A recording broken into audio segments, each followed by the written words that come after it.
ఒక star professionalism ఎలాంటిదో చూపించే ఓ ఇంట్రెస్టింగ్ కథ చూద్దాం రండి. అసలు ఒక నటుడికి డెడికేషన్ అంటే ఏంటి? టాప్ పొజిషన్కి వెళ్లాలంటే ఏం కావాలి?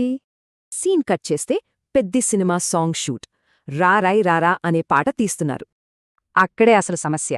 హీరో రామ్ చరణ్కి సెట్లో విపరీతమైన ఫీవర్ అన్నమాట.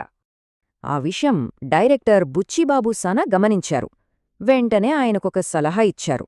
డైరెక్టరేమో షూట్ ఆపేద్దాం అన్నారు. కానీ చరణ్ వద్దు చేద్దాం అన్నారు. అంత జ్వరం ఉన్నా సరే చరణ్ వెనక్కి తగ్గలేదు. షూటింగ్ కంటిన్యూ చెయ్యాలనే పట్టుబట్టారు. డైరెక్టర్ చెప్పినట్టు అంత జ్వరంలోనూ ముఖంపై చిరునవ్వుతో పూర్తి గ్రేస్తో చేశారట. అస్సలు విషయం ఏంటంటే ఈ స్టోరీని డైరెక్టరే ఒక ట్వీట్లో అందరితో పంచుకున్నారు. గ్లోబల్ స్టార్ అనే ట్యాగ్ ఊరికే రాలేదని చెప్పడానికి ఈ ఒక్క ఇన్సిడెంట్ చాలు.